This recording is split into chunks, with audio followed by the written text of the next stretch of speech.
Selamat malam teman-teman semua, rekan-rekan traders. Ketemu lagi dengan saya Ari dari Noob Traders. Hari ini episode ketiga ya dari channel YouTube saya Noob Traders. Hari ini saya akan bicarakan atau sharing mengenai buy on weakness. Jadi bagaimana kita bisa membeli saham dalam posisi dia sedang terkoreksi, kapan saat atau momentum yang tepat untuk membelinya. Oke, tapi sebelum saya sampaikan itu, saya akan sampaikan dulu mengenai IHSG hari ini seperti apa. Nah, IHSG hari ini seperti yang sudah saya sampaikan tadi malam, ada dua kemungkinan ya bahwa dia akan mengalami dua skenario ya. Kenapa sih saya selalu kasih dua skenario ya untuk IHSG? Mungkin ada beberapa orang beranggapan bahwa ya pasti skenario saham dua, kalau nggak naik ya turun gitu ya, jadi ngapain bikin analisa. Itu saya sempat dapat komen seperti itu. Tapi kalau buat saya tetap akan memilih untuk bikin analisa. Kenapa? Karena naik turunnya saham itu memang suatu kepastian ya. Kalau nggak naik ya pasti turun. Tapi kalau tanpa analisa, kita tidak akan tahu naiknya akan seberapa, turunnya akan seberapa. Ya, yang ada pada saat kita melihat IHSG naik atau saham tertentu itu naik, kita akan FOMO, kita kejar, kita akan beli, kita akan HK, hajar kanan. Tapi begitu dia turun tanpa analisa juga, kita akan panik. Kita akan cut loss, panic sell. Padahal ada kemungkinan itu hanya sebentar, akan ada pantulan segera setelah itu. Nah, itulah kenapa saya tetap analisa dan tetap saya sampaikan dua kemungkinan yang terjadi ya, karena dua-duanya itu sangat mungkin dan kita tahu batasannya sampai mana. Kalau itu dia mau naik, kalau tidak mau turun, perkiraannya, potensinya akan seperti apa ya. Itulah alasan saya menyampaikan selalu skenario kedua. Dan skenario selalu pasti saya akan sampaikan, pasti ada perbedaan antara dua skenario tersebut. Bukan hanya menyebut naik atau menyebut turun. Seperti contoh tadi malam saya sampaikan bahwa akan ada terjadi dua skenario, yaitu skenario pertama seperti bisa dilihat di yang merah ya, yang merah di skenario pertama bahwa dia akan turun, dia akan turun dulu ya, akan turun dulu ke gapnya, gap yang ada di bawah, kemudian mantul ke atas. Atau skenario kedua, dia akan langsung mencoba melawan ya dan mantul ke atas ya, rebound ke atas ya, dan menguji MA50 dan menguji MA200-nya ya. Dan saat tadi akhirnya IHSG close dengan menguji MA200-nya dan dia bisa closing di atas MA200 ya, di atas MA200-nya. Jadi menurut saya IHSG hari ini candlenya cukup bagus. Ini saya pakai time frame 1 jam biar lebih terlihat. Ini candlenya cukup bagus ya, candle bullish ya. Seharusnya untuk kedepannya, untuk hari Senin akan ada tekanan naik ya, tekanan naik untuk IHSG. Nah, saya akan coba gambarkan kembali. Ini saya hapus dulu. Akan seperti apa hari Senin? Kita coba pakai pad. Nah, untuk hari Senin ada kemungkinan ya, sebentar, IHSG ada kemungkinan itu dia dari posisi tadi mantul, dia akan terus menguji ke MA50 pertama. Setelah melewati MA200, dia akan menguji ke MA50-nya. Apa berhasil tembus? Setelah berhasil tembus, dia akan menguji ke resisten di sekitar 6250 sampai 6285. Itu tujuan pertama ya. Kalau itu berhasil ditembus, baru dia akan naik ke atas ke 6300 ya. Nah, untuk skenario kedua ada kemungkinan ya IHSG, ini saya gambarkan dulu, kemungkinan akan seperti ini. Bisa jadi IHSG ya, setelah melakukan pantulan di sini, dia akan mencoba naik ke atas ya, namun dia tidak berhasil melewati resistennya di 6250-an. Otomatis dia kemungkinan akan sideways di area ini ya, dia akan sideways di area ini sampai dia bisa untuk naik ke atas, menjebol resisten yang ada di atasnya ya. Saya kasih warna merah. Kemungkinan itulah menurut saya yang mungkin terjadi di hari Senin untuk IHSG. Jadi yang pertama, dia karena candlenya bullish, kemungkinan dia akan langsung menguji MA50 ya, kemudian resistennya 6250 di 6280-an. Kalau dia berhasil, dia akan menuju 6300 skenario kedua, kemungkinan dia akan naik dulu sama seperti yang tadi, cuman kenaikannya akan terbatas di sekitar 6.250, dan apabila tidak mampu break ke atas, maka dia akan sideways di 6.200 sampai 6.250 sebelum akhirnya bisa jadi di akhir sesi dia akan naik melawan dan akan naik sampai dengan 6.280 atau paling tidak closing di atas 6.250. Ya, itu kemungkinan untuk IHSG. Nah, kita lanjutkan ke yang tadi saya sudah sampaikan mengenai sharing saya untuk buy on weakness terhadap saham-saham yang sedang mengalami koreksi. Oke teman-teman, kita lanjut untuk yang buy on weakness ya, sharing saya untuk buy on weakness. Ini saya ambil contoh saham agro ya, Bank Rakyat Indonesia Agro Niaga. Nah, kita sempat lihat nih ya, dia sempat mengalami penurunan cukup dalam ya di sekitar bulan Februari awal ya, dan di situ tentunya dari Januari ke Februari tentunya kita pada saat mau entry ya, kalau buy on weakness kita saat mau entry itu kita harus mencoba analisa dulu kira-kira saham tersebut ya itu akan turun sampai sebatas apa ya, atau sampai batasan mana gitu ya. Ya, cara paling gampang sebenarnya adalah dengan menggunakan analisa teknikal, menambahkan Fibo retracement ya. Kita coba ya, kita tambahkan Fibo retracement ya, kita tarik untuk perkiraan. Jadi perkiraannya kan waktu itu dia mulai turun di sini ya, kita belum tahu sampai batasan mana, ini candle ini belum terjadi. Nah, kita coba analisa dari pertama kali dia naik, yaitu di sekitar sini ya, di November ya, kita tarik ke atas sampai terakhir level tertingginya sebelum dia turun. Nah, ada di sini. Nah, kita lihat ya, level-level penting di Fibo itu ada di mulai dari 382, 05, 618 ya, itu level-level penting yang di sana, di mana di level-level itu akan kemungkinan terjadi rebound atau pantulan ya dari penurunan tersebut. Nah, kita bisa lihat ya di sini di level Fibo 382 ya, itu terjadi pantulan ya, sempat terjadi pantulan. Ini di tanggal, kita lihat di tanggal 20 Januari ya, 20 Januari, terus kemudian dia koreksi lagi dan kembali ada pantulan di Fibo sekitar Fibo 618 di 1 Februari. Jadi di sini teman-teman, apabila teman-teman yang beli saham yang sedang koreksi dan kita planning untuk beli atau buy on weakness, kita harus coba analisa dulu kira-kira saham ini akan mantul di mana ya, dan momen terbaik adalah saat dia membentuk swing low ya, momen terbaik adalah saat dia membentuk swing low dan terkonfirmasi oleh beberapa candle setelahnya ya. Misalkan kita lihat di sini untuk agro, di sini sempat muncul candle ya hijau yang cukup besar ya di sini. Nah, pertanyaannya apakah kita pasti bisa beli di sini? Belum ya, belum, ingat ya, belum. Kenapa? Karena belum terkonfirmasi oleh candle berikutnya. Kita lihat candle berikutnya ternyata candle bearish dan itu ternyata benar turun. Ya. Oke, kita lihat pantulan kedua. Pantulan kedua ada di tadi Fibo 618. Oke, kita lihat di sini. Di poin ini, apakah kita bisa membeli saham tersebut? Belum juga. Kita harus tunggu berapa candle berikutnya. Kita lihat candle berikutnya dia masih sideways.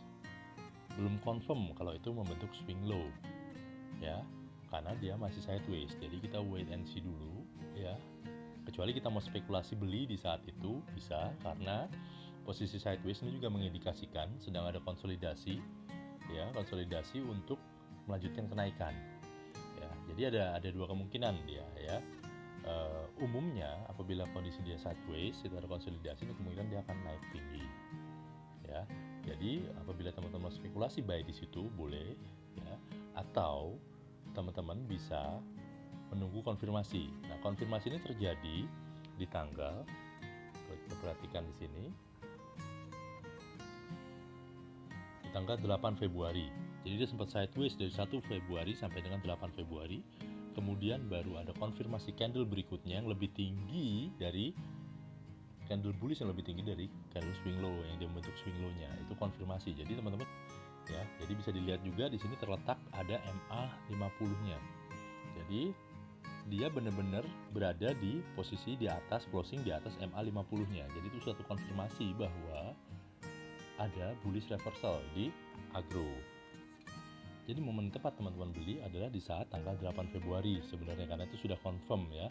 Apalagi setelah dia confirm breakout dari MA 50-nya. Ya teman-teman bisa entry di situ dan teman-teman bisa buy di situ, dan terbukti saham agro kemudian beberapa hari berikutnya naik ya.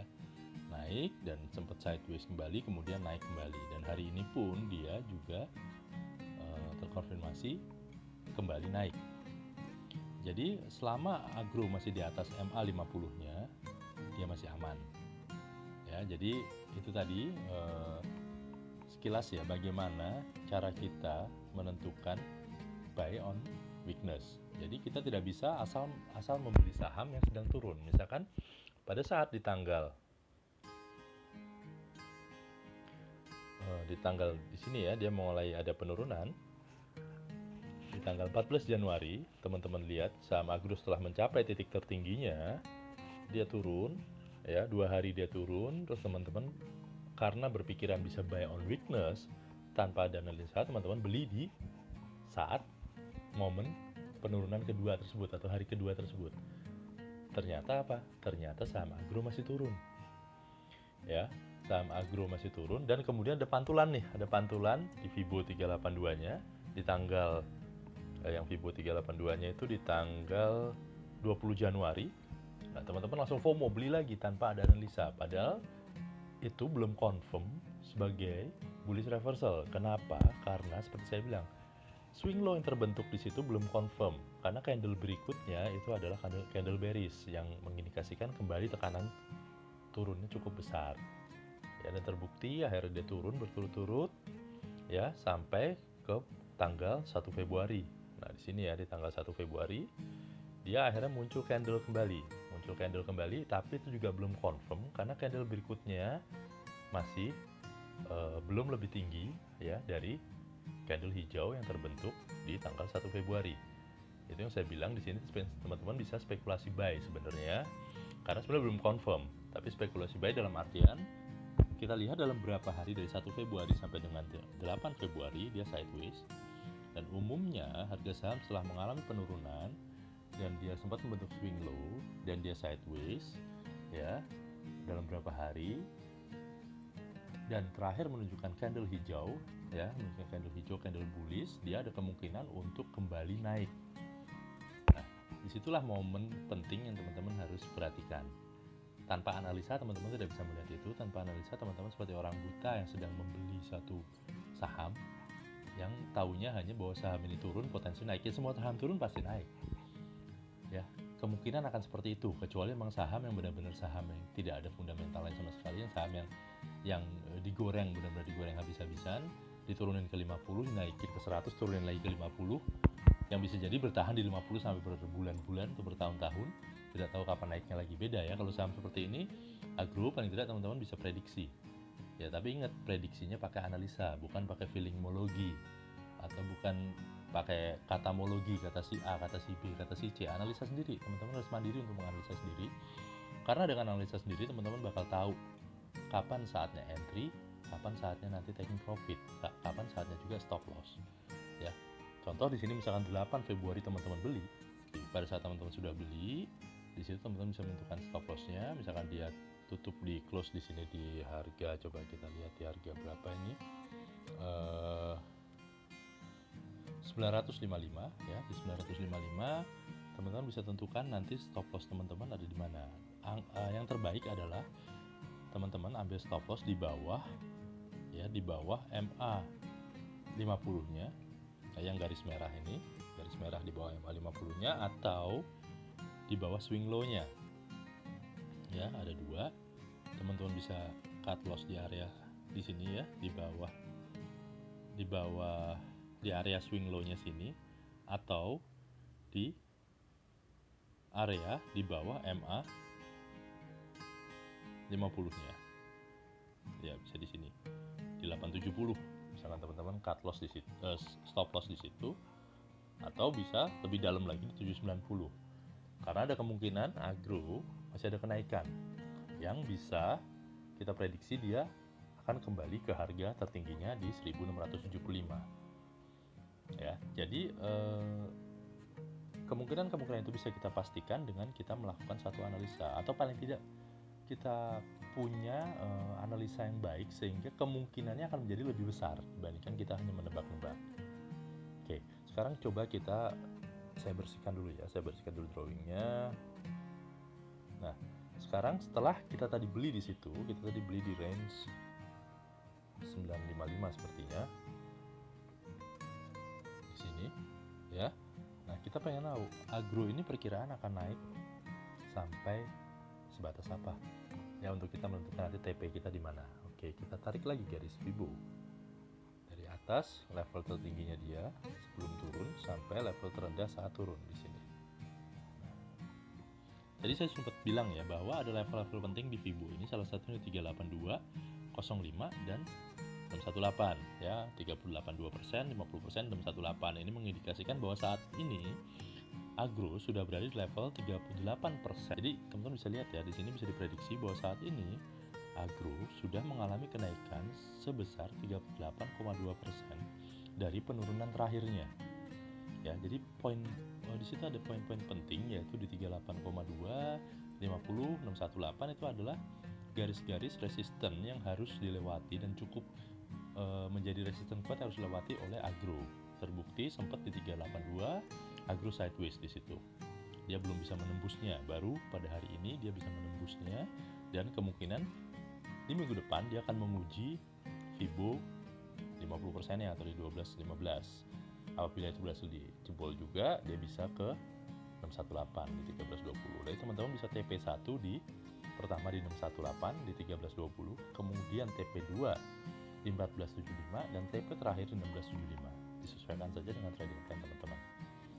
Oke, itulah gambarannya ya. Jadi saya udah coba sharing, semoga bisa membantu teman-teman semua mencoba melakukan buy on weakness melalui analisa yang baik ya, dan potensi keberhasilannya juga akan menjadi cukup tinggi. Saya sudah lakukan ini kemarin di saham Antam pada saat dia turun di level 2.300-an pada saat di bulan akhir Januari apakah nggak salah, dan juga saham BRIS di level 2.500-an, dan benar beberapa hari kemudian dua saham itu terbang sampai 2.900, menyentuh angka 2.900 sampai 2.950. Nah, kemudian saya sudah mulai TP di situ. Ya, jadi itu semua bisa kita lakukan apabila kita melakukan analisa yang baik. Oke, baik teman-teman, itu saja video dari saya. Apabila teman-teman menyukai video saya mohon supportnya untuk bisa subscribe ya, terus bisa like, komen kalau teman-teman bersedia, dan juga minta tolong untuk di-share ke teman-teman yang lain supaya bisa menjadi mungkin masukan buat teman-teman lain menjadi baru mulai jadi trader pemula untuk trading saham. Oke, terima kasih sudah meluangkan waktunya menonton video saya. Sampai bertemu di video berikutnya.